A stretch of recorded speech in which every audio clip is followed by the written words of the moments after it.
Welcome to another episode of the State of the Bulldogs. We have Grant and Mike tonight, doing a little bit differently, rolling in with the intro. Unfortunately, Jeb is not here, but Grant, you and Jeb really held down the fort last week. So appreciate that. January was a little more hectic than I maybe would have preferred, but here we are, back in what the church calls normal time, right? Normal time. Yep, normal time. We got, and not the quad box that we thought we were going to get. No, we got the 3 though, so we'll roll with that. We got the 3. We're going back to Around the Horn, boys. Going back to Around the Horn. These are some fun ones. These are some fun ones. We'll start off easy. Super Bowl pick. So it's Sunday. We got Bills Ravens still going on. So we don't know who's going to be playing the Chiefs in the AFC title game. But Super Bowl pick right now, Mike. Who are we feeling? It's currently Sunday night. We are in the third quarter of the Buffalo-Baltimore game. I'm going to go with the winner of that game, assuming it's going to be Buffalo at this point. But I think the Chiefs kind of suck, so we'll probably take the Chiefs down, and then I don't know, maybe Washington get an upset and got a rookie quarterback in the Super Bowl. It's not a good sign. The Chiefs do suck. Grant, who is your Super Bowl pick? I mean, I don't even know why we need to bring this up. I know you're just saying this to make me mad, but I'm not going to fall for it. It's going to be Kansas City, obviously playing. I'd much rather probably play Baltimore, but still, you're going to get Buffalo, and it always goes every year where the Chiefs lose to the Bills in the regular season and beat them in the playoffs. So look forward to that happening again. That has been the recurring pattern. But I think America's all hoping that Lamar or Josh gets their first Super Bowl win, especially now with the Lions out of the way. There's now just kind of 2 darlings, and it's Josh and Lamar. We'll see who wins. All right, boys, opinion on the CFP playoffs. So we got the national championship here in Atlanta tomorrow night. Notre Dame is probably going to get rolled by Ohio State, but we can all hope for a good game. Grant, overall thoughts on how it went? Were you happy, sad, indifferent? I mean, had a lot of blowouts, obviously, and that's been like the massive discussion on whether we get good games, seeding. You kind of take all that out, but really the story has been Ohio State basically dominating the way they did Oregon, held on to beat Texas, and kind of going in as a 6.5 point favorite against Notre Dame. So it'll be a fun kind of back and forth, but I think Ohio State just continues to keep rolling. Mike? Yeah, like kind of what Grant said, start off kind of slow, some rough games the first round, second round, Tennessee included, unfortunately. Sure. It's fun to have more playoff games. I think they need to maybe readjust the seeding and not give the 3 and 4 seed a bye if they don't really deserve it from a strength of schedule perspective, like this year they did. But it's, the semifinals were great, and hopefully tomorrow's a good game. Yeah, they'll get the seeding figured out.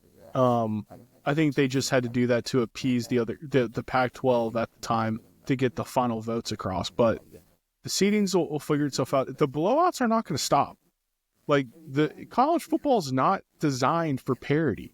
If anything, it incentivizes super teams because there's no cap and there are no rules, right? So until there's a draft in college football, there will be blowouts in the playoffs, and that's okay. Yeah. That's okay. All right, boys. So the sad thing about this episode is we're covering a home loss. Home loss for the first time in 28 games. The win streak was snapped. So I wanted to ask you, last question, what was your favorite win out of the 28 straight at home? Mike, we'll start with you. It has to be the play in the intro. Furman, late in the season last year. That's right. So good. It had everything. It had a Jaden Campbell clutch 3, Jermaine Marshall hitting free throws, a JP Pegee missed game-winning 3, which we've been burned on. The entire country's been burned on so many times before, JP Pegee. And then just Jermaine Marshall running the floor at the end of the game. That was epic. It was epic. Grant, anything different? I'm sure Pegues is loving all that playing time he's getting in Auburn right now. So much playing time. At least the check clears. It's got to be that Furman game, right? Obviously, like Mike said, the heroics of Jermaine basically finding a way, and Pegues basically going off for like 28 straight, like by himself until finally missing that final one there. But yeah, whether someone can respond to us on social, maybe they have a better one, but still, it's got to be the Furman one from last year. the UTC one was pretty sweet from 2 seasons ago. Was it 2 seasons? Is that when we The came streak back from down like down 20 or down 20, 15 yeah. or whatever it was? Yeah, I think that was within the streak. I didn't check that. My I favorite don't know, was 'cause right that off the bat was Furman. that was wasn't Jake Stevens still there? Yeah, so this would have been Was that 2 happening? seasons. Oh, yeah, that was a good one. Yeah, that was 2 Right. years. I think that was in the streak, but I could be wrong. What about the I don't know. Wofford game last year when we came back and won at the last minute on a short tip in? Was that at home or away? I don't remember. Yeah, that was at home. Yep. Yeah. Yeah, that was a good one. Yeah. Well, we got Wofford this week. We can talk a little bit more about that, but a lot of fun ones in the 28, and it just sucks, guys, that it came to an end to ETSU in that style of basketball. So that kind of leads us in. Let's talk Mercer. Let's talk ETSU. I guess the question is, boys, does Buckyball have a bully ball problem? Mike, I know in the group chat you had some feelings on this, so let's just start there, and then we can get into specifics of the games. But I think we can stay fairly broad and address a lot of the issues. But Mike, we'll go with you. I don't know that Buckyball has a bully ball problem. I think this team has a bully ball problem, and I think it's just a lack of personnel that can play both ways, specifically defensively. I mean, you've seen with the offense defense that we play the entire game with Brownell and Larry. Brownell, you might as well not put somebody down low on defense. He can't guard anybody on the post. But I think like just the teams that ETSU and still Mercer are like very long, very athletic teams that are played very physical, and they just do enough to disrupt us. So it seems like these Samford guys are tough. I don't know. Grant? Yeah, per the metrics, this was Samford's lowest offensive efficiency rating of the year. One of the only few in the low hundreds, not counting the Arizona game. Yeah, there was a little bit of that going on. It's hard. I don't want to. It's a weird balance, right? Because you watch the game and like you tie in rebounds, you shoot better than they do, but it comes down to the turnovers, right? And not being able to force them compared to what you turned over. I feel like ETSU showed more kind of effort on the boards too. There's a lot of standing around when it comes to Samford side, watching the ball, not getting a body on it. ETSU basically just going into the paint and kind of taking what's there. So I think Mike is right. It's just this team is not maybe doesn't have the toughness. Obviously, you had Jermaine last year, the toughest guy in the conference by far. I think it's maybe just this team specifically, but again, it's only a couple games. We'll see if that continues or not, obviously. And I don't know if it's the toughness. These guys seem plenty tough. I think we may not be physically strong enough. Yeah, that's better. Because it's just the guys were going down on the floor. You know what I mean? Like we were battling. Yeah. What the effort is there.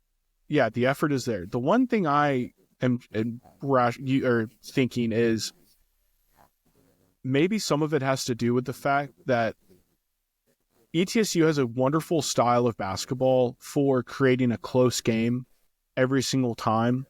And in this era of portal basketball where there's basically a new team on every single roster every single year, that can carry forward year over year over year, maybe a little bit easier because what does it do? It puts the other team in disarray. And a team that's new to each other or learning the system, growing in the system, if you were intentionally trying to clog that up, they don't have experience to lean back on and be like, hey, remember last season in the 2 games we played against ETSU where, maybe they weren't letting us screen or maybe they weren't letting us drive. We did X, Y, and Z. Well, these guys don't know what to do, right? They're having to overcome it real time, and that's a challenge that we were able to overcome miraculously against Mercer, and we're not able to overcome against ETSU. I think against some of the more quote-unquote standard styles like a Furman, a UTC, I think we'll be just fine. But a Wofford, an ETSU, maybe a little bit different. And so clearly we saw it cause problems. Yes, those opponents that want to make it ugly, right? ETSU talked about it. They just want to grind it out, make this tough, and bring you in the mud with them, and you got to basically scratch and claw your way out, which is exactly what we saw in the SoCon title game last year, right? Yeah. Like ETSU was 7 seed, had the big run. Maybe wasn't the best team, but they're super physical, super tough, and it's basically no blood, no foul for basically the last 10 to 12 minutes of that game. And this team is kind of plays the same way with maybe still not as skilled offensively because they weren't a super great offensive team last year, but still they want to make it ugly and kind of scrap and claw. And Chattanooga's a lot different than that. They're making more finesse, and you obviously have to do that with the 2 small guards they have. So yeah, it's just ETSU is just the kind of the perfect recipe for kind of what Samford wants to do. And it's interesting, if the refs set the tone early, it totally dismantles ETSU's game plan. But for whatever reason, they get away with being able to play physically. I don't watch every ETSU game, but the fact that they're contending with, frankly, an atrocious offense. Yeah. The fact that they didn't beat us by 30 is in itself a miracle, right? Like, they should have drilled us, but we still could have won right there at the end. So that's why UTSU's already lost 2 games in the SoCon so far. It's because, I mean, they can't. They're going to rely on their athleticism and their physicality, but they've got to hope that their team responds poorly offensively and can't hit their shots like Samford typically does. And maybe if Bugs, their shooter, didn't go down in the first few minutes, maybe they do beat us by 15 points. Because it was clearly not our night. Yeah, Mike, to that point, ETSU's 3 wins this year. They've held Mercer to 68, Citadel 52, and us 60. So yeah, they got to keep it, and they lost 73-70 to Furman. So yeah, they got to keep their opponent in that 60 to like 65 range to have a chance with the way their offense kind of struggles, and they can't really get great shots on there. And then Samford still struggled in that regard, kind of getting good offensive looks. I think, like it's probably what you said in the group chat, like that there wasn't a lot of easy looks offensively, and that it definitely had something to do with the ETSU's kind of size and strength and kind of being a little bit longer than Samford. Yeah, a lot of contested threes early, and we weren't hitting them, so we tried to move the ball down low. And, I mean, the number of blocks that they had on us when we were in the post, they just came out of nowhere, honestly. I mean, there was a point where twice where Riley Allenspach looked like he had open layups, and somebody just came out of nowhere and swatted the ball. So Colin Holloway, you could tell, was trying to force the ball down low. Josh Holloway was trying to drive to the basket, and that was honestly one of the only parts offensively that – I mean, I know it didn't work every time, but he had maybe 8 points where he just was speedier than the defender and managed to get to the basket. So I think Samford just tried to get away from the 3 earlier on than normal and try to drive to the rim, and they were so long and athletic that they weren't allowing us to do that either. And then late in the game, too, some guys got some good looks. Like Ford had an open look in the corner and like pump faked it, didn't take it because obviously hadn't made anything up to that point. As Samford was what was it? It's like 0 for 7, right? Yeah, 7 of 20 from 3. Trey Fort by himself was 1 of 4 from 3. Riley 4 of 6 was the bright spot, but yeah, Colin didn't make anything, and Jaden didn't make anything as well. So yeah, they're not having that big confidence late obviously kind of hampers you towards the end. It's like, oh no, I normally make this shot. Obviously, I'm going to pull it up, and basically, like Bucky's told these guys, if we're not taking an open 3, I'm basically taking you out, right? And like, it's definitely something we haven't seen Samford, and it's kind of hesitancy from that point. I guess that kind of carried over from the Mercer game where we didn't have a field goal for the last 10 minutes of the game. I don't understand. We knew on the very first game of the season, Cornell, that this team cannot drive the ball when the lane is contested. We cannot make dirty layups. Just cannot do it. Haven't done it into a single game I can remember. We got lucky against Michigan State a few times. But for the most part, if we're getting bodied down low on a drive, we're not making it. And then what do we see in this game? We're now 17 games into the season? How the fact that this team is not aware that all they need to do is shoot threes, volume to win games blows my mind. Colin Holloway stuck out the most in this regard, where he was like, oh, I'm going to back this guy down in the paint. Bro, no, you're not. No, you're absolutely not. His legs would give out when it was time to go score. And then he would maybe stop dribbling when he shouldn't have stopped dribbling down low. Like it was absurd how many times the offensive possession would just die in the paint. This team is not good scoring consistently like that. We're really good in the paint on fast breaks. Woohoo! Yeah, every wide open layup. But it is amazing that point grant has not been drilled home 17 games into the season, 18 games. Yep. Yeah, 19. Yeah, last 2 games you've attempted only 23s. Those are your lowest. And we lowest should be attempt 0-2 number for any in the game. last 2 games. We should be 0-2. This is the first season in a couple years where we haven't had a consistent post presence, and I think that we kind of expected to get that out of Colin Holloway. I know he's undersized to play the post, but he has that finesse and that footwork to be able to create space. From the last 4 year spot, we had a from the 4 Chor. spot. Before that, we had a Chor and Logan Dye, and those guys were a good mix of physical and had the finesse to score down low. I don't, Brownell, you're talking about I don't the 5. think it's the 4 and the 5 spot, yeah. Because 5, I think we're fine. 4, we don't have the Jermaine. Brownell's finesse. Yeah, but I'm saying he doesn't have the physicality to just post up all day. Right. And right. Riley Allensbach has the physicality, but I don't think he has the finesse or the finishing ability. He's got the finesse, but he doesn't finish. So, and Larry is in there for a defensive person. So it's just like last year, a Chor bailed us out down low all the time, and we don't have that this year. Yeah. Go ahead. To that point, Bucky kind of mentioned that in his post game opening statement, and we can play that basically just talking about Samford. He's as skilled as offensive, like 1-on-1, but them as a team is kind of where they kind of shine the most, and that hasn't been the case the last couple of games. Yeah, let's hear the clip. Let's see what Coach had to say.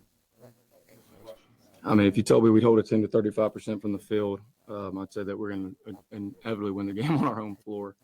So that was a credit to ETSU. They played pretty good defense, but we didn't. We made it probably easier for them than it needed to be. That's for sure. We were bad in every area of the game. I don't even know what happened. We were decent in the first half in our half-court defense. Our activity with pressure was ridiculous. We had 2 steals in the game, just completely lost out there at times in the full court. And that's sometimes when you see your offense drop, it's because you're not causing enough havoc on defense. We're not the most gifted offensive individual players, but collectively we've been pretty good because we've been able to generate tempo and we've been able to get steals and generate offense that way when our offense has been struggling. And we didn't do any of that tonight. We just weren't dialed in. I don't know how to say it any other way. We just weren't dialed in. Offensively, it was as bad as I've seen. It was almost like they thought the crowd could just win the game for us. Because I'm gonna tell you this, that dang crowd was phenomenal. Great crowd. Job, and I just want to apologize to all the fans who came they did their job and they absolutely delivered in every way the fans did. And I'm really sorry that we didn't play better for them because you don't get any opportunities like that. But I promise you, if you come back, we'll keep grinding and we'll start a new streak here.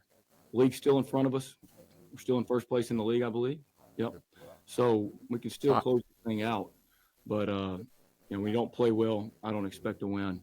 And we got to learn a lot from this and grow from it. I agree. I love he's like, please come back and watch another game. People will be coming back. Yeah. 4,720.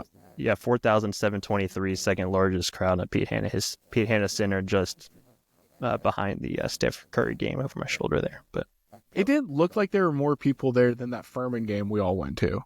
Yeah, I agree. Oh, you said it didn't? Well, they pulled the stands out. I don't think they pulled the stands out against Furman. No, you're right. They didn't. And that's probably what's throwing me off because there were definitely empty seats in the lower bowl. Whereas that Furman game, it was pretty packed in. But like you'd said, they didn't have the upper available. Yeah, it sucks to have a hyped up environment like that because you really did. Like when we tied it up, when Trey Ford hit the and one, right? Yeah. And I think we went up by 1 or we went up by 2 or tied it, whatever. Got us back in the game. Mm-hmm. You thought that that's usually the moment where this team kicks in and takes it over and wins the last couple minutes. But we didn't see that against Mercer.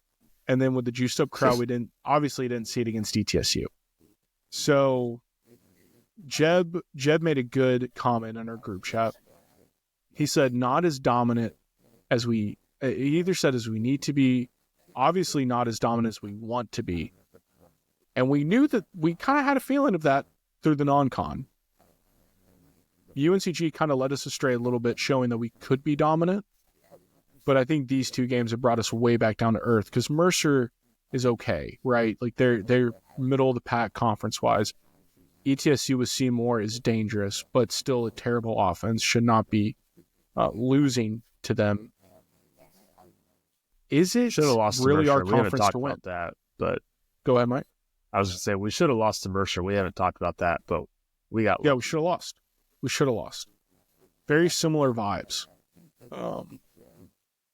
And same offensive output, right? 70-ish points. I think we actually shot worse against Mercer than we did against ETSU. Couldn't buy a 3. Yeah, Then- we were 5 of 20 against Mercer, and then 7 of 20 against ETSU. Efficiency wise, was a little bit better, but Samford obviously got to the line a lot more against Mercer than ETSU. Yeah, the refs called it tighter. Mercer gifted us the game on that inbound steal. I mean, the dude comes flying in from the boundary, hits Ryland, gets the foul. Literally, if the guy just is lazy and doesn't want to make a play on the basketball, Mercer wins the game. Yeah. Period. Did they call it? I can't remember. Did they call it a shooting foul or just It was bonus. a double bonus? Yep. Okay. Yeah. Yep. No, Yeah, because Anyway, here's- there was less than 2 seconds on the clock, and yeah, less than 2 seconds. Mercer had the ball. I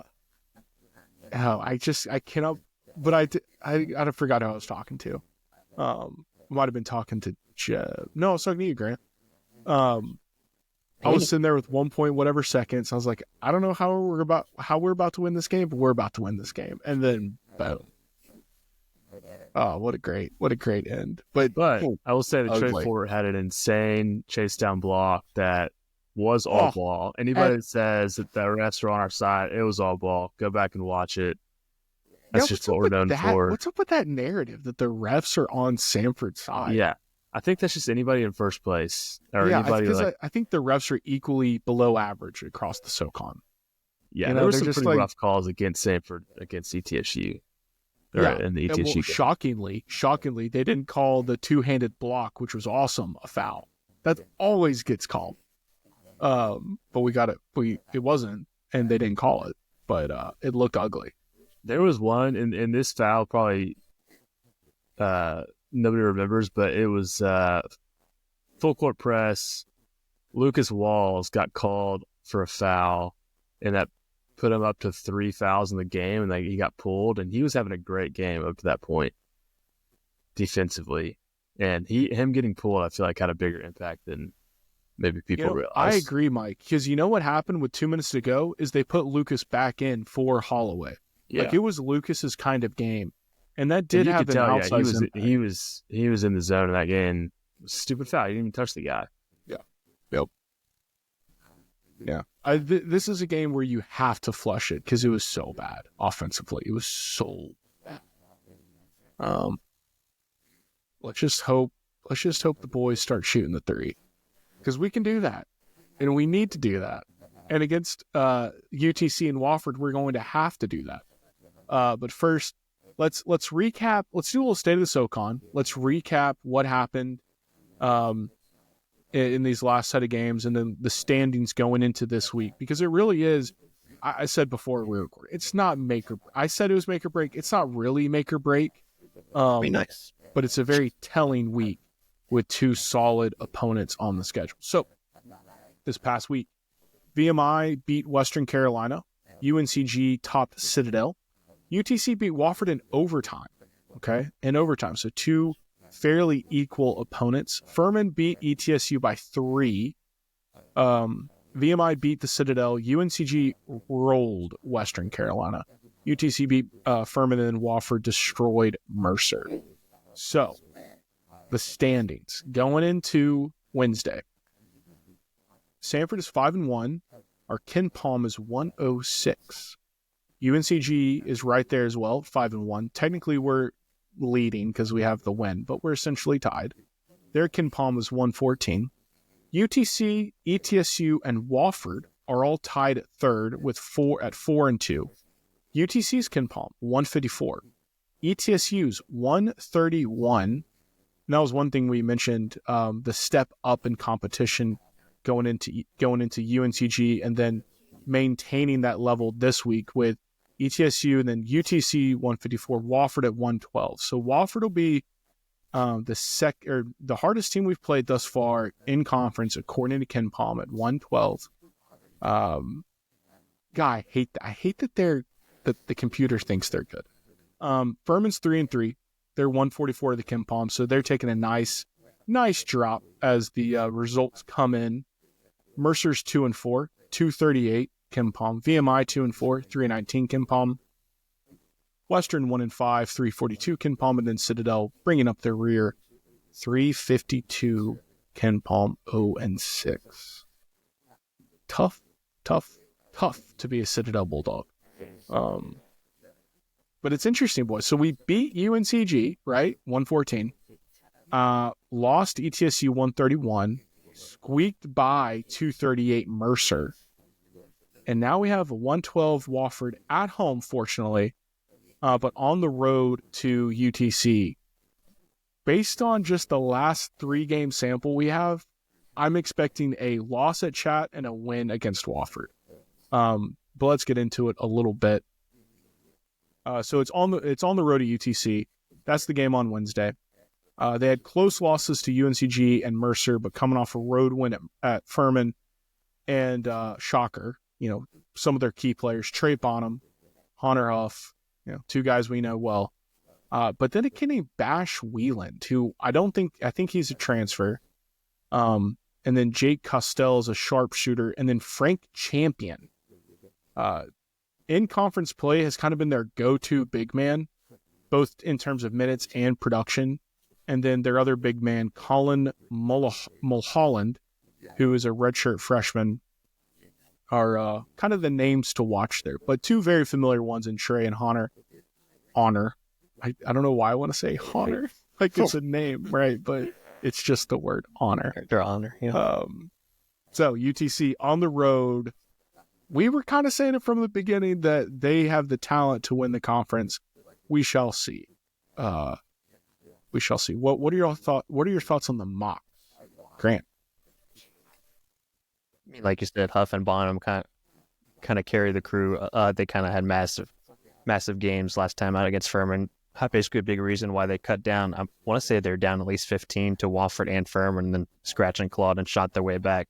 But it's kind of their struggles where Samford took care of them last year on the defensive end. Right now, Chat sits 8th in defensive rating in the SoCon right now, and they do kind of struggle on that end, which where Samford had a lot of success last year. So it should be another fast-paced, high-scoring game, and who knows how much Chat really practices defense, and Samford could take advantage of those kind of small guards, like you said, with Bonham and Huff. So I'll look forward to Samford kind of being able to find their offensive groove. Back here, as Ken Palm is projecting an 82 to 81 kind of game. Interesting. I do like the fact that their guards aren't that big, but they have 3 6'10" dudes. So down low, they're still sizable. Mike, thoughts on UTC?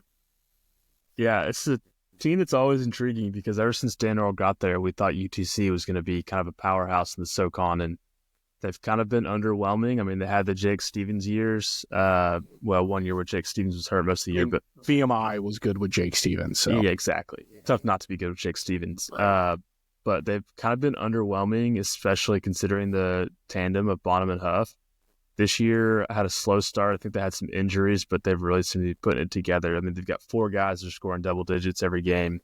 They've got 5 guys that are shooting 30% plus from the 3. Dan Earl loves his guard play, so I expect a pretty talented matchup between their guards and ours. But yeah, I mean, they're a team that, you look at their rankings, they're kind of sitting middle of the pack, but they're in a great spot to potentially win this league with the momentum they're playing with right now. They always have the talent. For whatever reason, though, the Trey Bonham, Honor Huff duo just hasn't been able to bring it home. And I just based on how, going back to the standings, your 5 contenders right now are Samford, UNCG, UTC, ETSU, Wofford. And I would say in terms of big men, UTC and Samford are at the bottom of that group, and I would put us above them. Now we'll see how the spring champion kid plays against us. He looks pretty good. I wrote down that this guy named Mekhi Richards started off pretty hot for them, tailed off as conference play opened up. That's another big man option they have. So my point being, the two guard duo, without a really strong big man, I don't see UTC bringing it home, but they definitely have the guard talent to keep it competitive, and then certainly have the guard talent to beat us. If our guards forget to shoot threes again, we will lose. We will win if we shoot more threes. That's the tell. Like that this year, if Ryland plays well and we shoot the three, we win the game. If Ryland doesn't play well and we don't shoot threes, we lose the game. I forgot who tweeted it, but basically Chat could either win the conference or lose in the first round in Nashville. Like there's no like in between. 100%. Like they're either their highs are really high, but then their lows are super low, right? It's just a matter of they don't have a four what who's night just you a got, yeah. go-to dude, right? Like that. Dude, imagine if UTC had Seymour. They would win the conference. Like, last year Samford bullied them 178-56 in that one when Huff was 3 of 11 from 3 and Bonham was 1 of 7. UTC was 6 of 26 as a team. glorious. We need repeat. That's gonna be a fun one. I love that. That's on Thursday. I think I said it was on Wednesday. That's on Thursday. Yeah. And then we got Wofford, the matchup I always love to watch. Our boy Kyler Filowich out there looking like a scrub, but putting up 20 points. Make it make sense for me, please. Wofford coming off blowout wins against Mercer and Furman, and the overtime loss to UTC. Again, familiar name. Corey Tripp, Dylan Bailey, Kyler Filowich. New guy. I think he's new. I didn't fact check this. Justin Bailey has emerged as a consistent scorer, like big scorer, for the Wofford team. As usual, he's a South Carolina upstate transfer. Okay.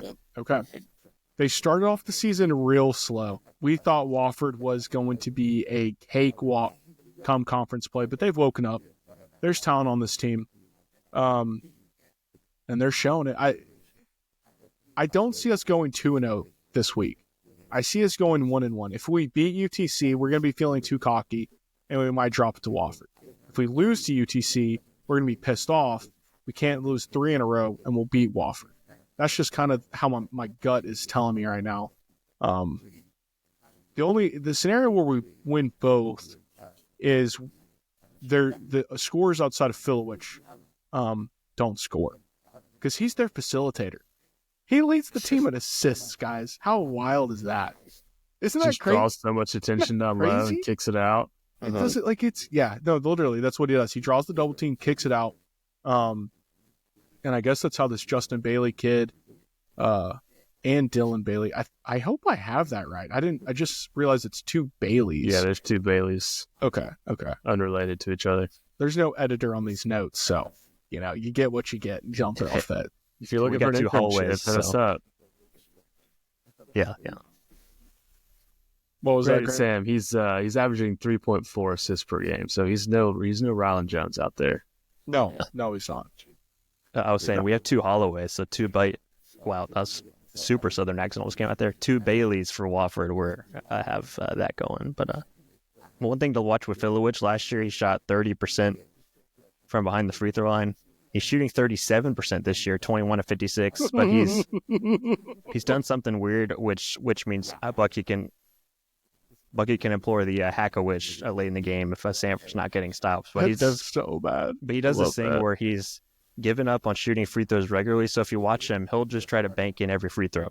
So like literally, he's decided to figure it out that he has a better chance of banking in every free throw. So literally, just throw free throws off the backboard and hope they go in. Which I guess he's having a little bit more success doing that. But yeah, that is just something funny to watch when he gets fouled and goes to the free throw line. He's shooting 37%, like I said. So yeah, he'll just fling it off the backboard and pray it goes in. So do we have who was that 7-footer who rode the bench last year?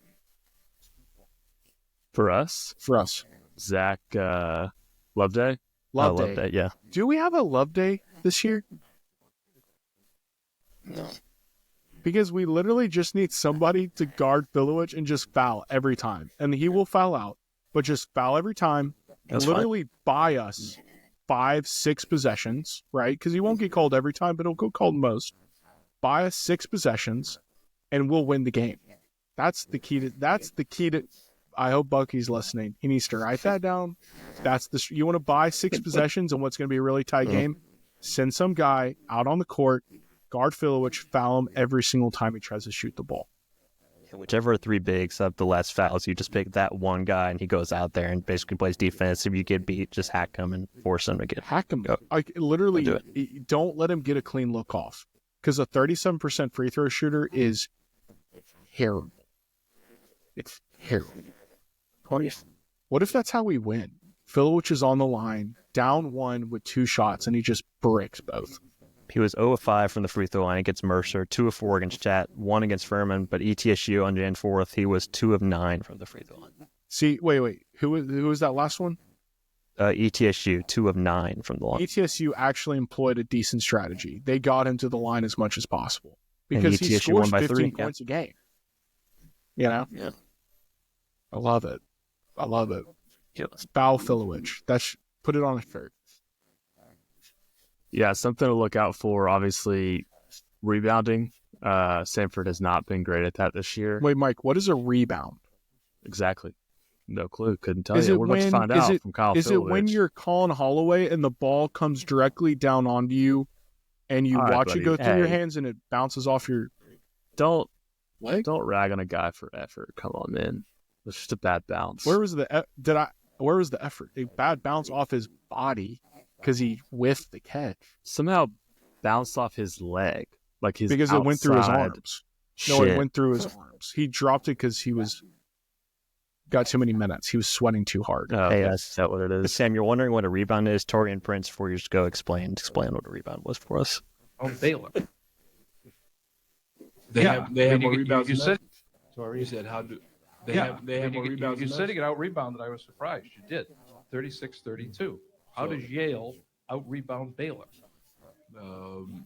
You go up and grab the ball off the rim when it comes off, and then you grab it with 2 hands. And you come down with it, and that's considered a rebound. So they got more of those than we did.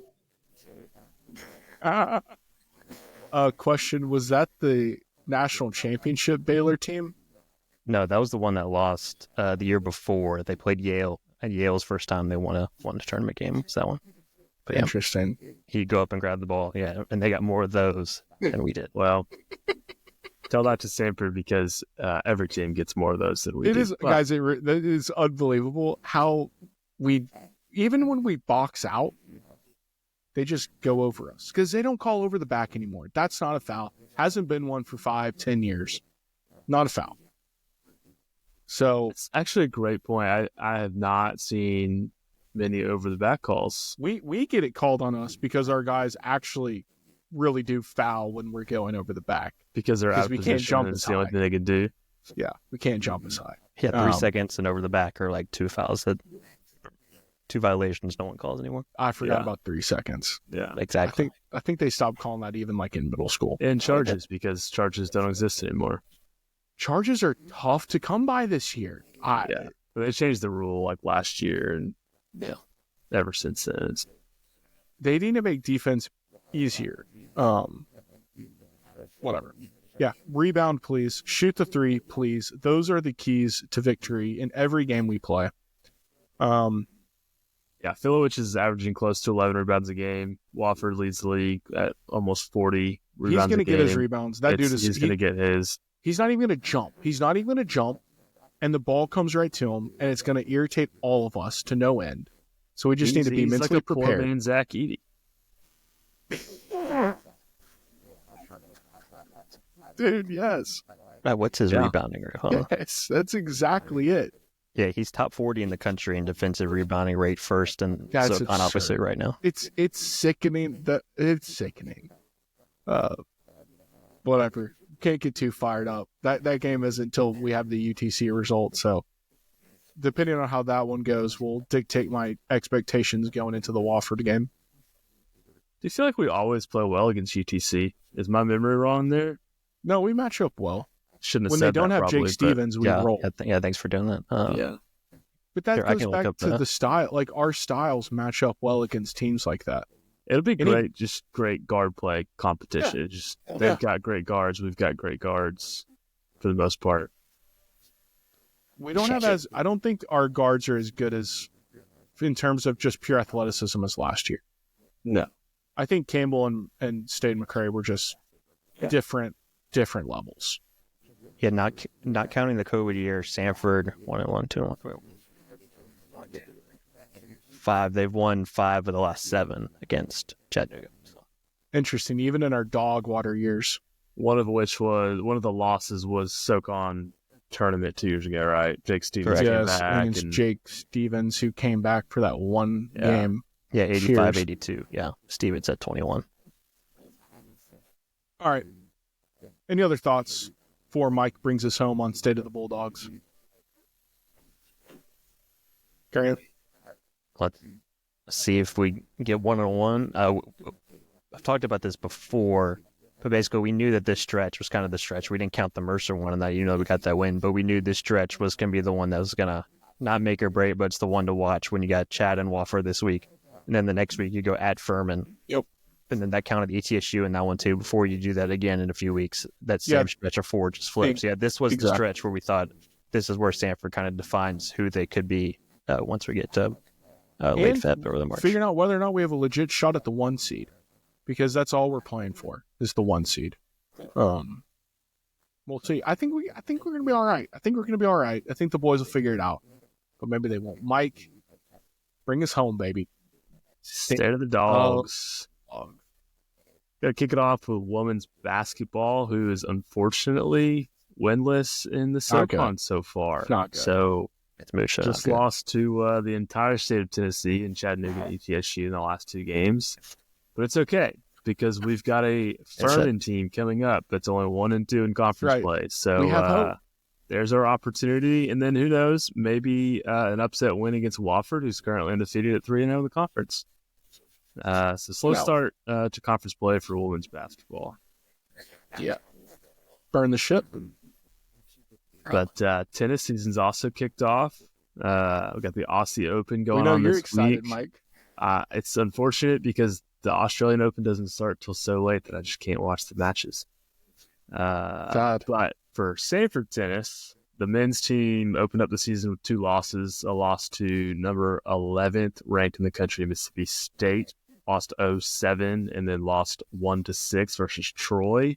Unfortunately. We've got local Alabama A&M and Alabama State coming up. And then on the women's tennis side, we beat Bellarmine 4-1 in the season opener and then lost to Mississippi State 0-4. So sitting at 1-1 with Jacksonville State and Presbyterian coming up. I believe it's Love 4. Not messing. in that context, but I like the effort, messing. Sam. Yeah. It's the effort that counts. Man. Guys, we really need a dub. Let's go beat the Monks, and let's beat the Terriers. Reestablish our seat on the throne of the SoCon. And until next week, hope everybody has a good one. Let's go Dogs. Website.